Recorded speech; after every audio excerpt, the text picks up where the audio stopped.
Our chalice lighting words this morning is entitled For Fathers and Fatherhood, and it's by Peter Fredericks.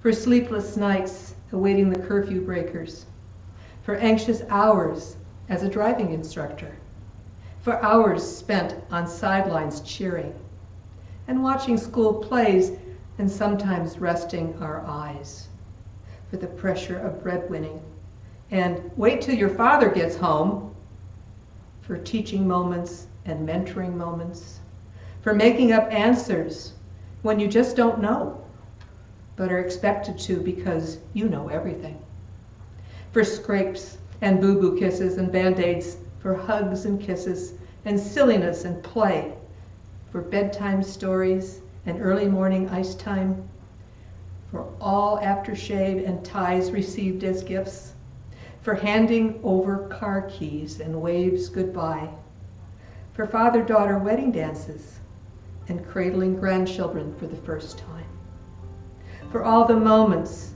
and all the meaning in the role of a lifetime. We light our chalice for fathers and fatherhood.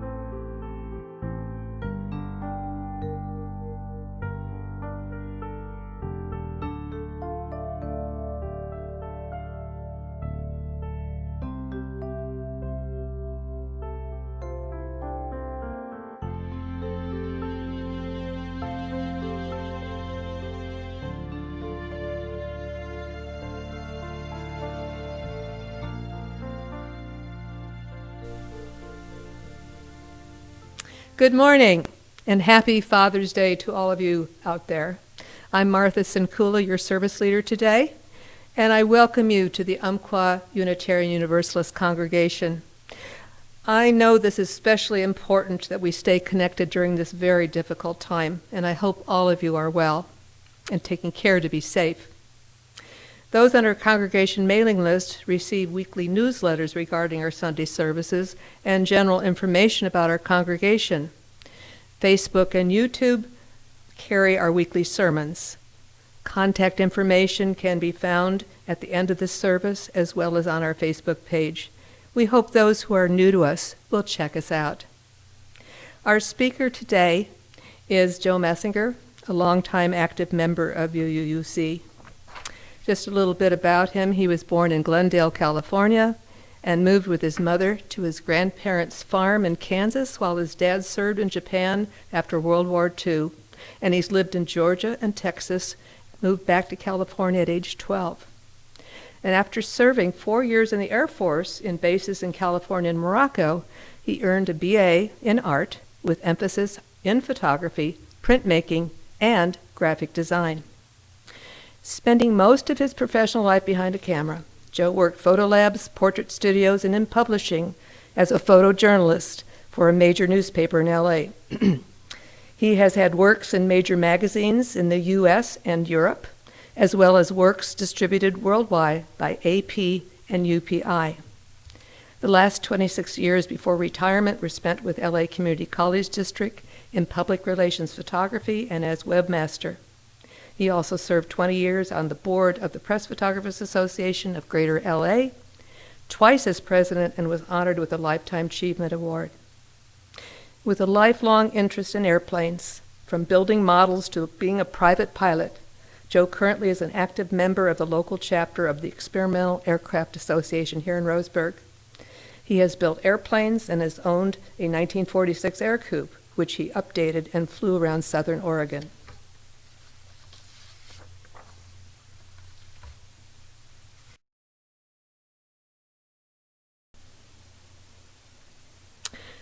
Our opening words today, Father's Day Prayer, is by Carol Allman Morton.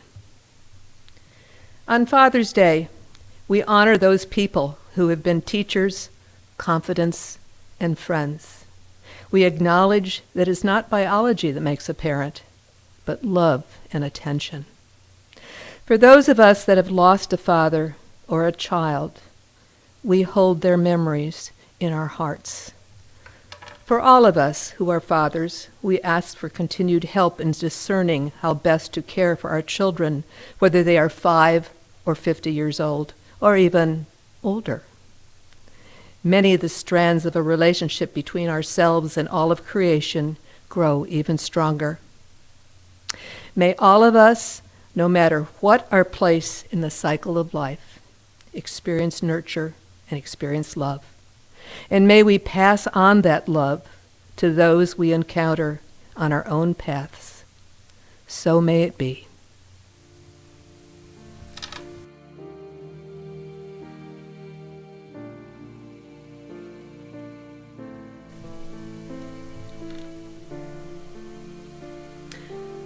Our meditation today is by Mike Johnson, called Fathering Words. I invite you into a period of quiet meditation. Close your eyes if you wish and get comfortable in your seat. Think about the father figure you carry in your heart.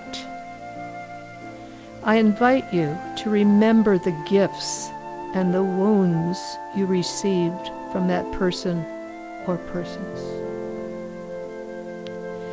If any feelings come up, just breathe deeply and honor those feelings in a connection with your own heart.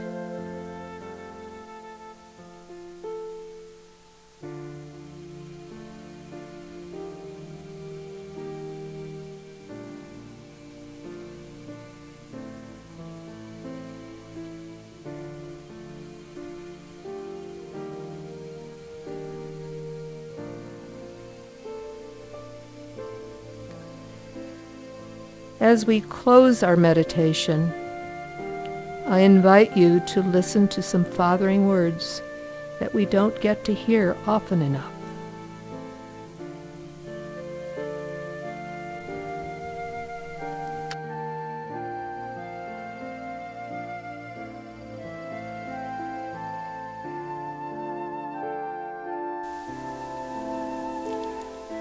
I love you just the way you are.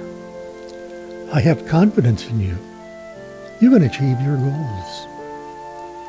I will stand behind you. You can depend on me. I am proud of you. Stand up for yourself. Your opinions and feelings are important.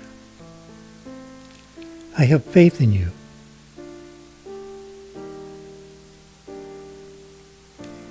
When you are ready, you can breathe deeply 3 times and open your eyes.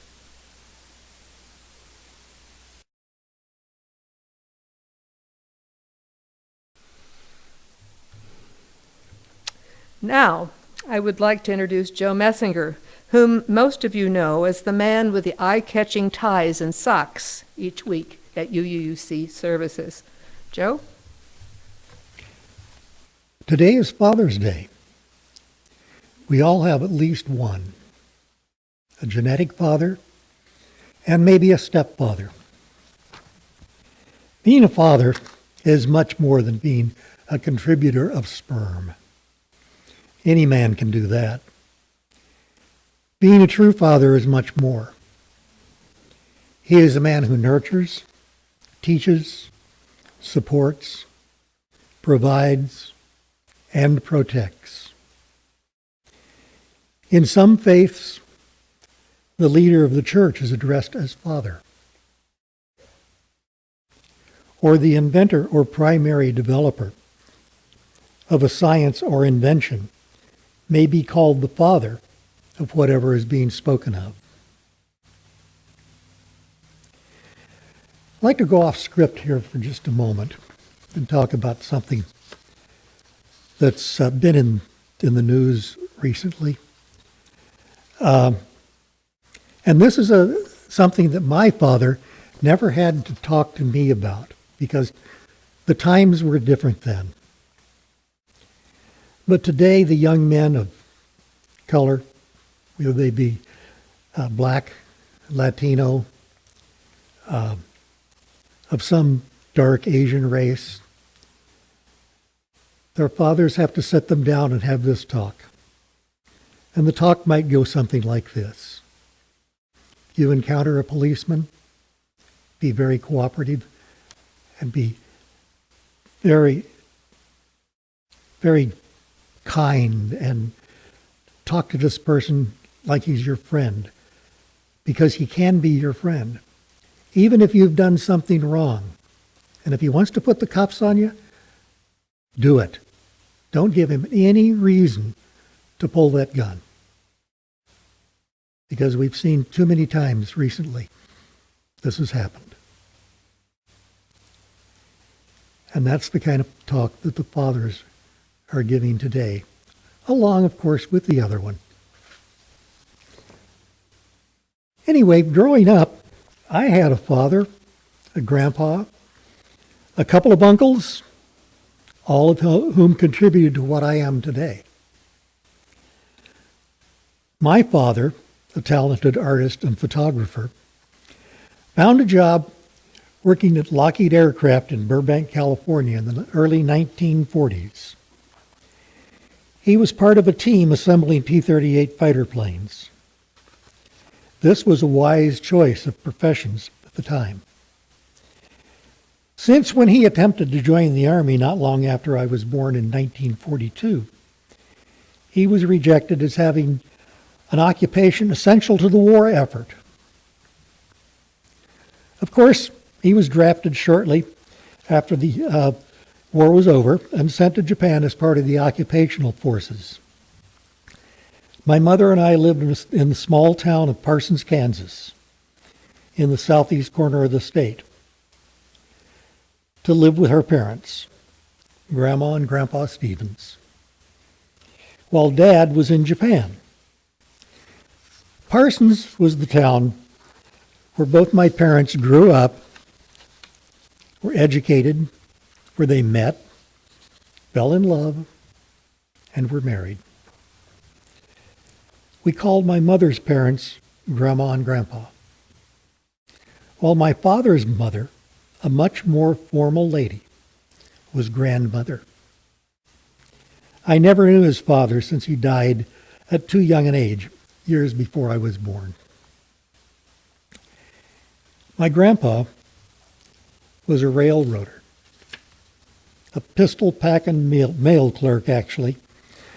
There was the occasional train robbery back in those days.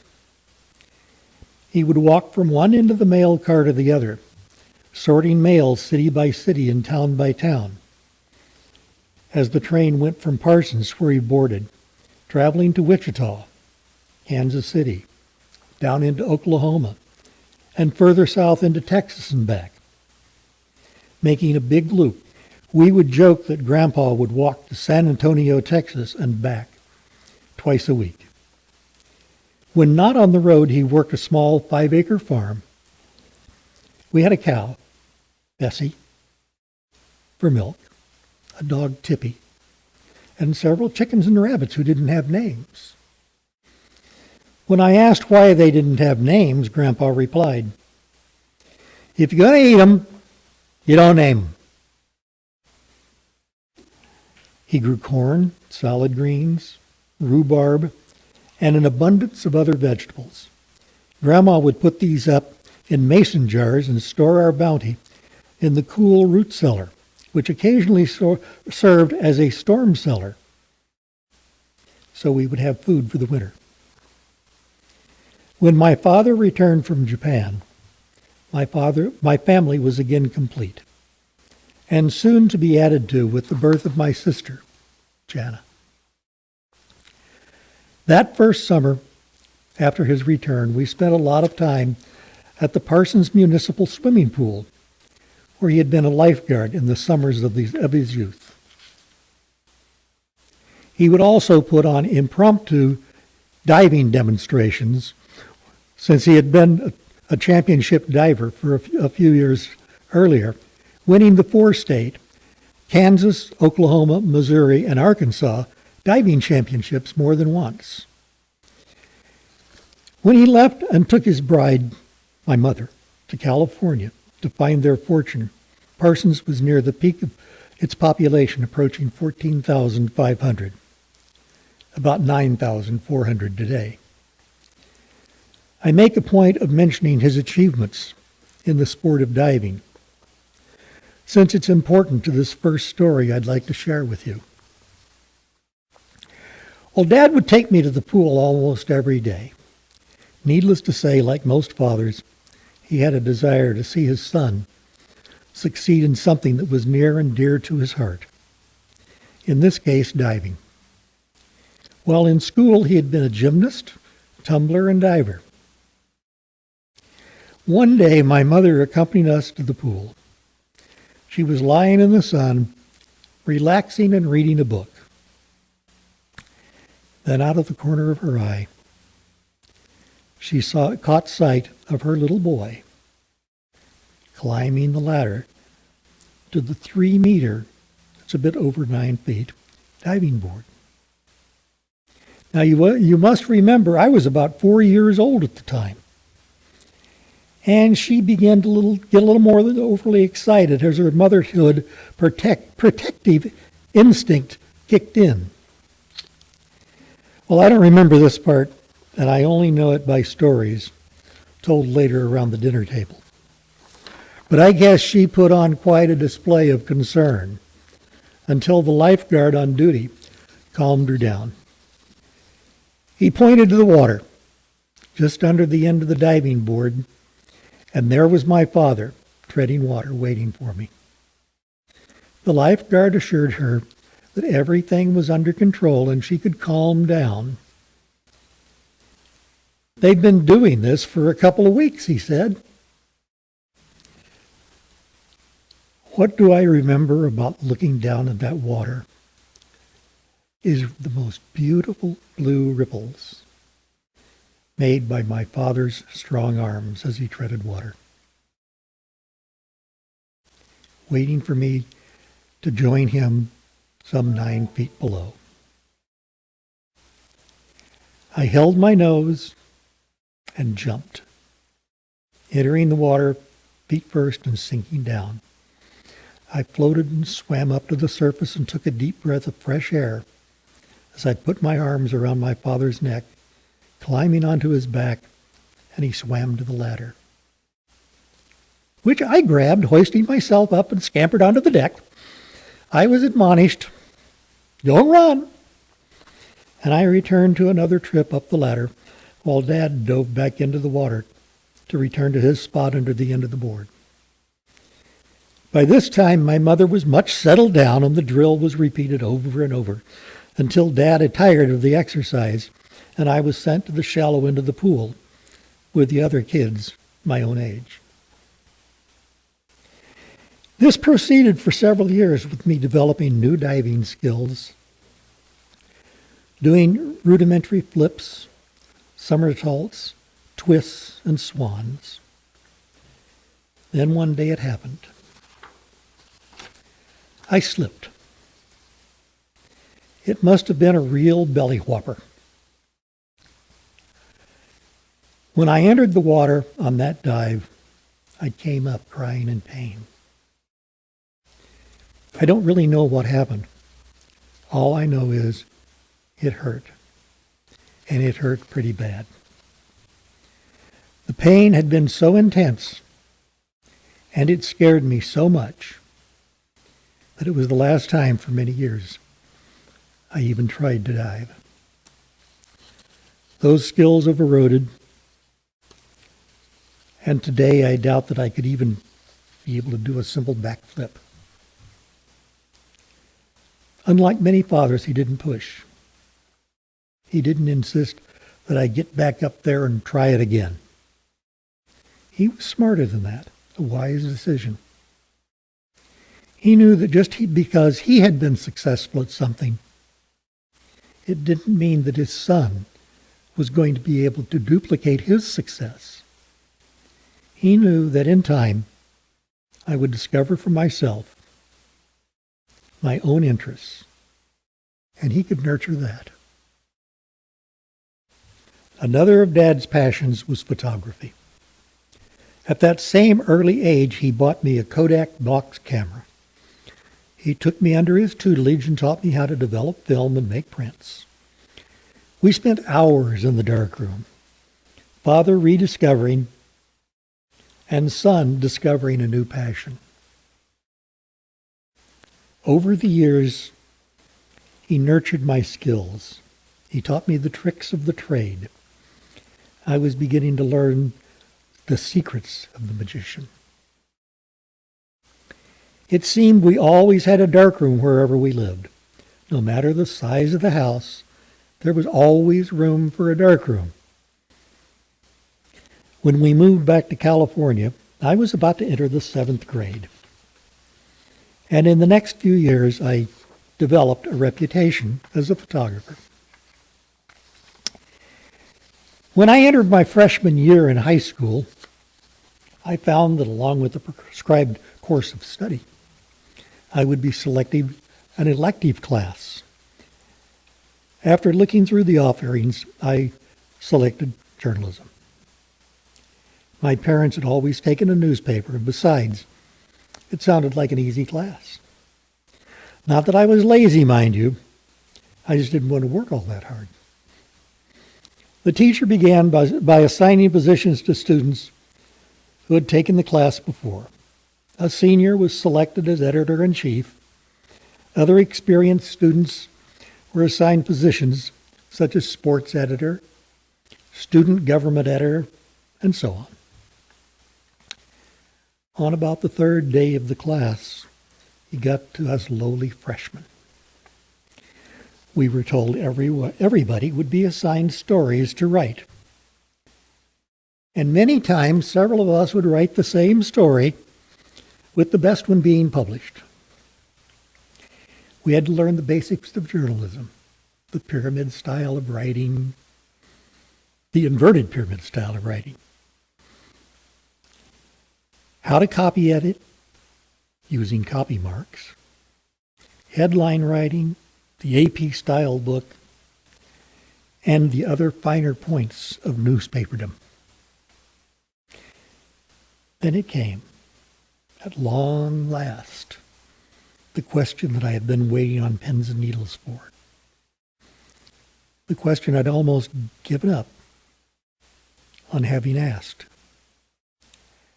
I spent nights lying awake wondering, would they ask this question? Our teacher asked, "Does anybody have a camera?" Our photographer graduated last year. Well, with my stomach doing flip-flops, I, as calmly as I could, raised my hand along with several other more advanced students, which of course made my heart sink. He continued, "You should have access to a darkroom since the school doesn't have a photo program." With that, the only hand in the air was mine. I had the job. About a year later, I was covering a football game for the school paper, and one of our players got injured. I got a pretty dramatic photo of the player's knee being bent forward, breaking his leg. I'd followed up with photos of the medics working on him and he being carried off on a stretcher. Of course, he was waving to the crowd. Our teacher didn't think much of the idea of running such a gruesome image, but the student editors thought it was spectacular. And he was outvoted. On top of that, I got the idea of taking the photos to the local 3 times a week newspaper. The editor, kind of grumpy at first, perked up when he saw the photos. "Did you take these?" he asked. I responded, "Yes, sir." "And who made the prints?" "I did." With that, he picked up the photos and took them over to another grumpy gentleman, the publisher. I was to learn later that some newspaper men get kind of grumpy around deadline time. They conferred for several minutes, and the fellow returned to his desk. Okay, here's what I could do. We pay $3 per picture, and we run, and we want to run all three. Wow. $9, I thought, smiling. Pretty good wages for the mid-1950s. And another thing, we've got this guy who does all our processing and printing for us, but he's been letting us down quality-wise lately. And with that, he opened his desk drawer and pulled out a photo and negative. Pushing them over to me, he said, "Do you think you can do any better?"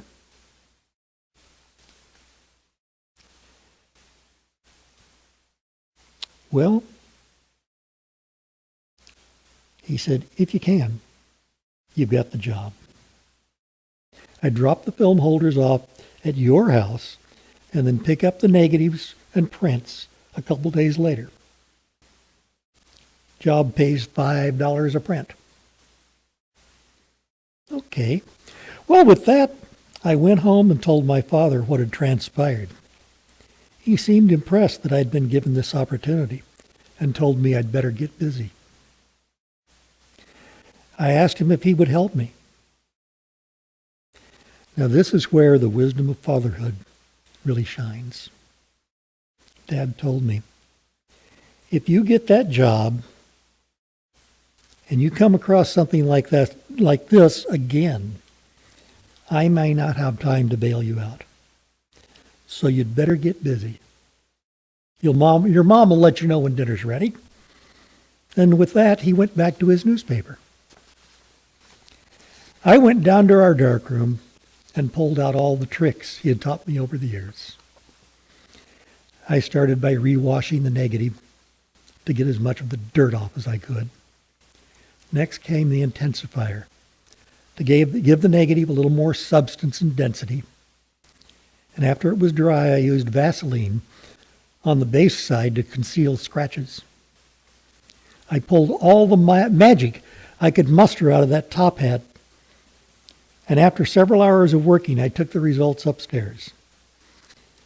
My parents were getting ready for bed, but Dad took a look at the print and smiled. The next day after school, I rode my bike to the newspaper office and showed them the prints. For the next 3 years, I made more money than any of my friends did pumping gas, boxing groceries, or flipping burgers. See, back in those days, they didn't put them in bags. They put them in the boxes that the cans had come in. I think my father was proud, and I know he was wise to stick with reading his newspaper. I ended up making photography my lifetime career. One more quick story, which goes back to when I was 2 or 3 years old, and it involves my grandpa. Well, I don't really remember this story, but again, it was one of those I had heard told around the dinner table so often that I practically know it by heart. Well, Grandpa would take me out to the barn with him sometimes when he was working. I would hold things or fetch tools. At that age, I knew the difference between a Phillips and a slot screwdriver, and a box end and an open end wrench, and a few other things he taught me over time. One cold Kansas winter day, we were in the barn, which was heated by a big wood-burning potbelly stove. Naturally, once the barn was toasty, he removed my bunny suit. Shortly thereafter, "Grandpa, I have to pee," I told him.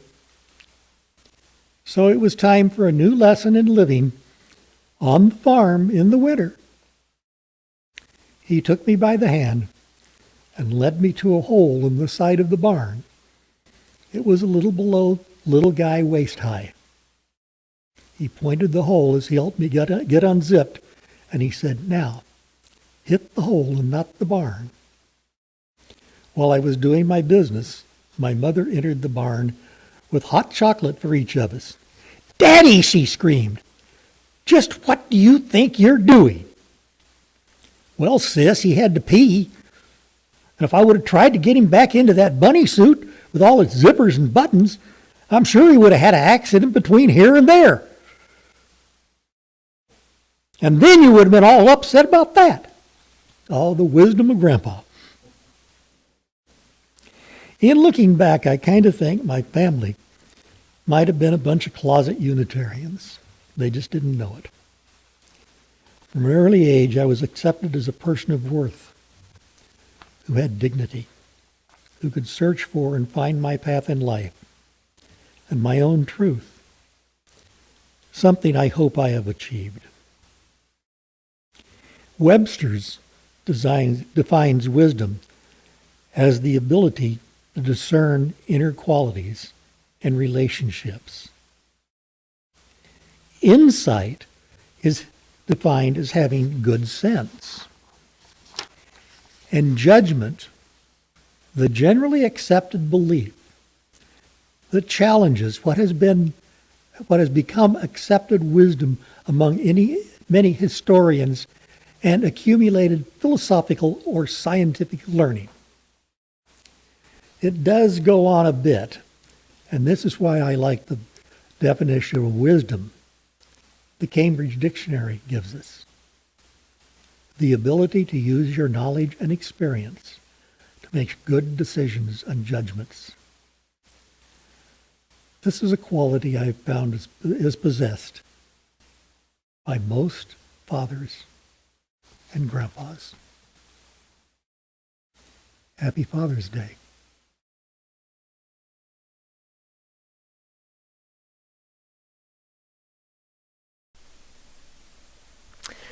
Our closing words today are by J. Wallen.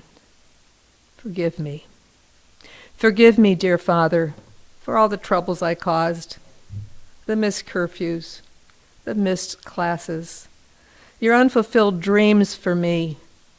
Forgive me, dear Father, but your dreams are not my dreams. Forgive me, dear Father, and I will forgive you for missed moments that you sacrifice so that one day I could follow my dreams. This is Dad. Forgive me, my son, for whatever errors I've made. Forgive me, my son, for what I did not know. Know that I sacrificed so that one day you could follow your dreams. May all your failings from generation to generation lead one day to wisdom, but until then, we will always have love. Maybe that is wisdom enough.